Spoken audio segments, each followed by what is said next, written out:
आज हम dream twin YouTube channel की एक बहुत ही चर्चित कहानी पर बात करेंगे। कहानी का नाम है प्राचीन मंदिर।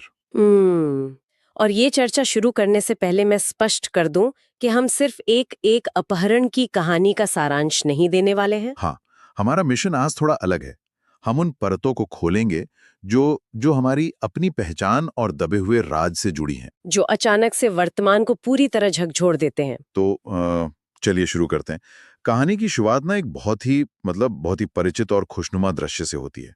संजयपुर गांव की एक हवेली है। हाँ, जिसे राजेश और उनकी पत्नी मीरा ने बहुत प्यार से सजाया है। बिल्कुल, हर तरफ रोशनी है, संगीत बज रहा है, बाहर लॉन में एक बड़ी सी टेबल पर बहुत बड़ा केक रखा है। और ये उनके बेटे अर्जुन का 18वां जन्मदिन है।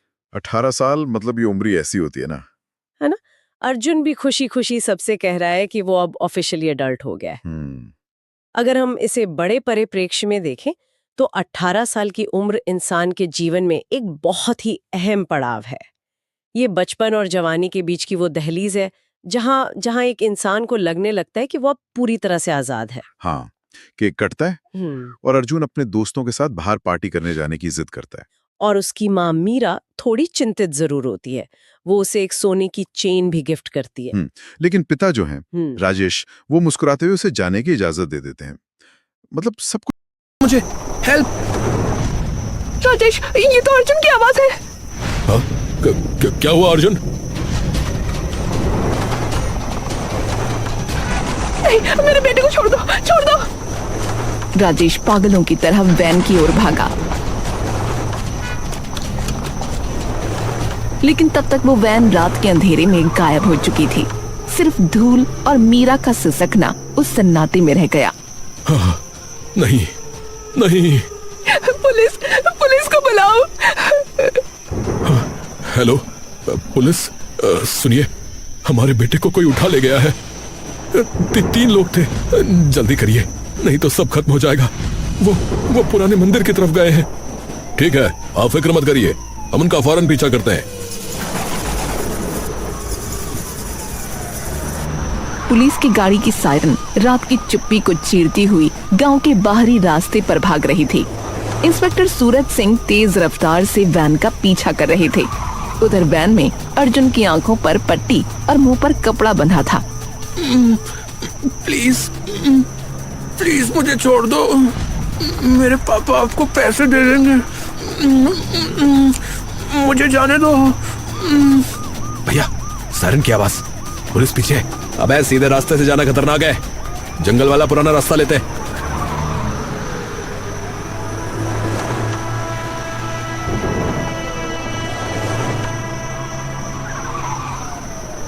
वैन अचानक एक टेढ़े मेढ़े पथरीले रास्ते पर मुड़ गई जो घने जंगल की ओर जाता था।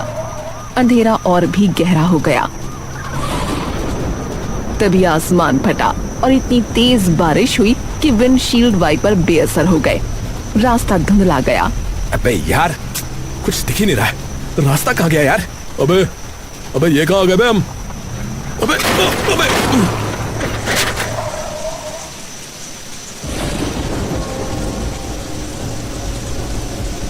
अरे यहाँ छुप जाते, पुलिस बारिश में इस तरफ नहीं आएगी। हाँ,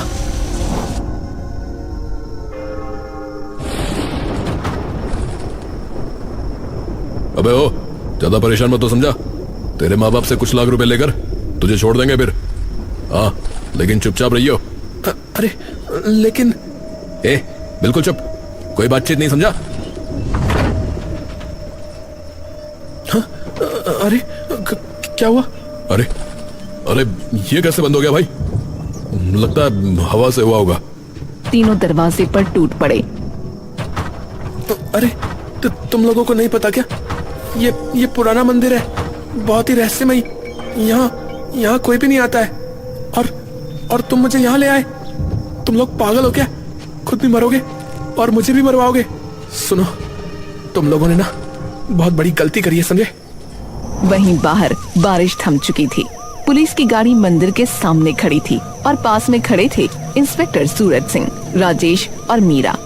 मीरा का चेहरा आंसुओं से भीगा था।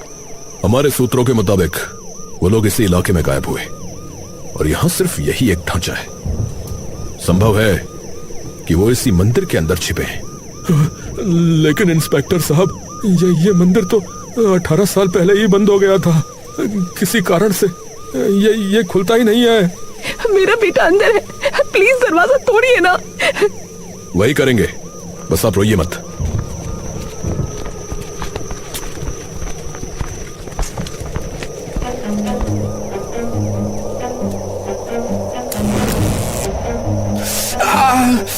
साहब ये कोई आम दरवाजा नहीं है, यहाँ कुछ गड़बड़ है। गड़बड़? कैसी गड़बड़?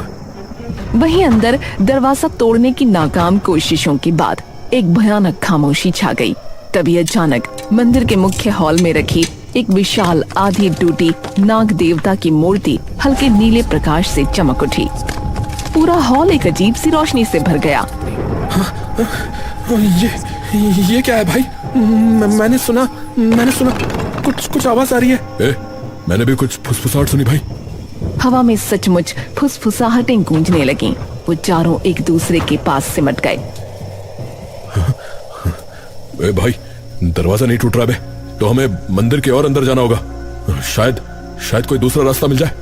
हाँ, चलो। टिमटिमाती मूर्ति की रोशनी में वो एक संकरे गलियारे से होते हुए मंदिर के पीछे की ओर बढ़े।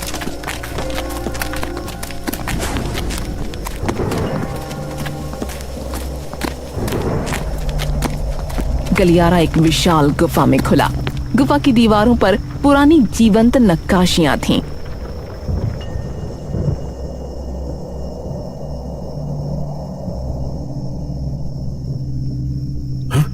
ये क्या? इस नक्काशी में एक आदमी, और इसमें एक माँ अपने बच्चे को छोड़ रही है। भैया, तीसरी में तो धन के लालच में एक परिवार टूट रहा है। ओह गॉड, ये क्या है? अब हम लोग बाहर कैसे निकलेंगे? गुफा की भयावह नक्काशियों से गुजरते हुए चारों आगे बढ़े। गुफा का रास्ता एक विशाल गोलाकार चैम्बर में खुला, जिसके बीच में एक पत्थर का ढांचा था। वहां से एक धुएं जैसी आकार बदलती हुई छाया उठी। वो एक विशाल नाग की आकृति लेने लगी, जिसकी आंखें जलते हुए माणिक की तरह चमक रही थीं। ये थी मंदिर की रक्षक आत्मा। हे भगवान, ये क्या है? जो चुराता है प्रकाश को, वही दे सकता है अंधकार को रोशनी। बताओ, इस मंदिर का वो गुप्त नाम क्या है, जो केवल उसकी नाभि में छिपा है? सब डरे हुए थे, किसी के कुछ समझ में नहीं आ रहा था। अब ये कैसा सवाल है? मंदिर की नाभि? हे भाई अगर गलत जवाब दिया ना तो ये सांप हमें खा जाएगा, बता रहा हूँ भाई। अमृत कुंड। एक गहरा सन्नाटा छा गया। अर्जुन खुद भी चौंक गया, मानो उसके मुंह से कोई और बोल गया हो। मैंने क्या कहा? मुझे कैसे पता? सही उत्तर। वेदी के पीछे की दीवार पर एक छिपा हुआ दरवाजा चरमराते हुए खुल गया, जिससे आगे का अंधेरा गलियारा दिखाई दिया। रोहित की आंखों में एक अजीब चमक आ गई। उसने अर्जुन की ओर देखा, फिर उस गलियारे की ओर। भैया, मुझे तो लग रहा है इस लड़के में कुछ है पक्का। शायद ये हमें बाहर निकाल सकता भैया। हाँ भाई, मुझे भी ऐसे लग रहा है। तो चलो आगे बढ़ते हैं फिर। सब साथ रहो। नए गलियारे में प्रवेश करते ही रोहित ने देखा कि अर्जुन के गले में एक सोने की चेन है। वो उस पर टूट पड़ा। अबे ओए, ये गले में क्या बे? अल्लाह, इधर दे ये चेन। नहीं, ये मेरी माँ ने दी है। एक जोरदार धक्का मुक्की शुरू हो गई।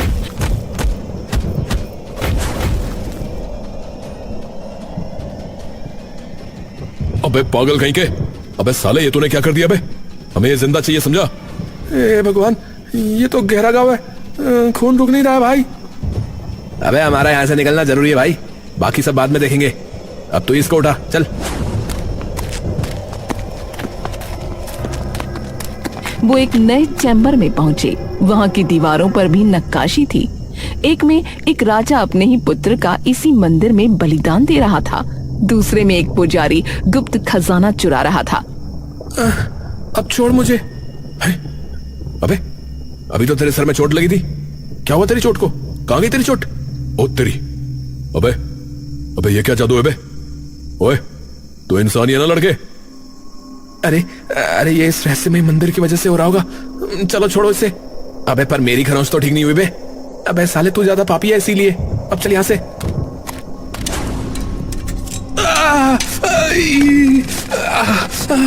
ये क्या है?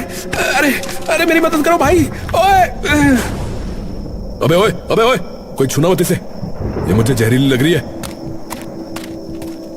अर्जुन ने एक टूटी हुई मूर्ति का एक नुकीला टुकड़ा उठाया और रोहित के पास गया। बेलों को देखकर उसने अपने हाथ में वो टुकड़ा घुमाया और बेलें मानो इसके आने से डर गई हों, सिकुड़कर वापस फर्श के अंदर समा गईं। तूने तुझे तुझे कैसे पता चला कि? मुझे कुछ नहीं पता। अबे भाइयों, मुझे लगता है कि शायद मुझसे गलती हो गई है भाई। ये लड़का कोई आम इंसान नहीं है भाई। विक्रम अब अर्जुन से एक लगाव सा महसूस कर रहा था। दूसरी पहेली, जिसका यहां जन्म हुआ, उसकी नाभि पर क्या निशान है? सवाल सुनते ही अर्जुन के सिर में एक तेज दर्द उठा। उसकी आंखों के सामने धुंधले से दृश्य तैरने लगे। एक बच्चे के रोने की आवाज, चमकते दिए और एक विशाल नाग के फन वाली मूर्ति। ये थे उसके बचपन के अजीब से सपने जो हमेशा उसे सताते रहते थे। उसने अनजाने में अपनी कमीज उठाकर अपनी नाभि के ठीक ऊपर देखा। वहाँ एक बर्थ मार्क था। अबे देखो उसके पेट पर। अबे ये तो इसी मंदिर की बड़ी मूर्ति जैसा है। एक नाग जिसके फन पर एक सितारा जैसा है। अबे इसका बर्थ मार्क बिल्कुल उस विशाल मूर्ति जैसा क्यों? अबे तुम्हें याद नहीं होगा अर्जुन, लेकिन तुम्हारा जन्म यही हुआ था, इसलिए तुम्हारा ये निशान ही इस पहेली का उत्तर है। ये सुनकर विक्रम, करण और रोहित तो हैरान ही रह गए। नागदेव के शब्दों ने चैम्बर में बिजली गिरा दी। सबकी निगाहें अर्जुन पर टिक गईं। तुम्हारा जन्म यही इसी पवित्र वेदी के पास हुआ था। 18 साल बाद तुम्हें यहां आना ही था, इसलिए हमने तुम्हें बुलाया। ये लोग तो सिर्फ एक जरिया थे। इस मंदिर में रखा खजाना तुम्हारा है, तुम्हें लेकर जाना है, और ये लोग यहीं रह जाएंगे। हैं? यहीं रह जाएंगे? अबे क्या मतलब है? मतलब हम इस लड़के की वजह से यहां फंस जाएंगे? अगर हम नहीं निकल पाए तो ये भी नहीं निकल पाएगा। लालच और डर ने रोहित और करण को अंधा कर दिया। दोनों एक साथ अर्जुन पर झपटे, लेकिन तभी विक्रम ने अपनी पूरी ताकत से उन्हें रोक दिया। अबे विक्रम, अबे भाई तू पागल हो गया क्या? अबे ये क्या कर रहा है? रुक जाओ भाई, हमारे पास निकलने का कोई ना कोई तरीका जरूर होगा। इस बच्चे को मारने की जरूरत नहीं है। अरे भाई पर आप इससे क्यों बचा रहे हो? क्या आपको भी कुछ पता है जो हमें नहीं पता? विक्रम ने कोई जवाब नहीं दिया। तभी एक नया दरवाजा चमकते हुए खुला। अंदर से सोने की चमक फूट पड़ी। वो सब उस कक्ष में पहुंचे जहां सोने के सिक्कों के ढेर, हीरे जवाहरात और बीचों बीच एक विशाल नीले प्रकाश से चमकता क्रिस्टल रखा था। ये देखकर करण और रोहित का लालच सीमा पार कर गया। ओ भाई ये सब मेरा होगा भाई। बस इन लोगों से छुटकारा पालूं मैं। तो फिर सब मेरा होगा। वो एक दूसरे पर टूट पड़े। विक्रम ने बीच बचाव करने की कोशिश की, पर उन्होंने उसे भी मारना शुरू कर दिया। लड़ने से कुछ नहीं होगा। एक अंतिम परीक्षा पास करोगे तब मिलेगा ये खजाना, और वो है सच बोलने की परीक्षा। तो अपने जीवन का सबसे बड़ा सच बोलो। एक अजीब शक्ति ने उन तीनों को सच बोलने के लिए विवश कर दिया। मैंने हमेशा से इन लोगों को धोखा देने का सोच रखा था। जैसे ही पैसे मिलते मैं लेकर भाग जाता। मैंने सोचा था उसे हमेशा के लिए चुप करा दूं। मुझे इस मंदिर से कनेक्शन फील हो रहा है। मैं ही तेरा असली पिता हूं अर्जुन। गरीबी के चलते मैंने अपने ही नवजात बेटे, मतलब तुझे बेच दिया था। राजेश ने तुझे खरीद लिया। मैंने तुझे इसीलिए उठाया ताकि फिरौती तो मिले ही। अगर पुलिस पकड़ भी लेती तो डीएनए टेस्ट से मैं तुझे अपना बेटा साबित कर सकता था, केस जीत सकता था। अर्जुन की आंखों से आंसू की एक धार बह निकली। उसको तो समझ ही नहीं आ रहा था कि क्या कहे और कैसे कहे। तुमने सत्य बोला, परंतु बहुत देर से। अब जाओ, पर यह अभिशाप लेकर जाओ कि अब से तुम्हारी जिह्वा कभी झूठ नहीं बोल पाएगी, हमेशा सत्य ही निकलेगा।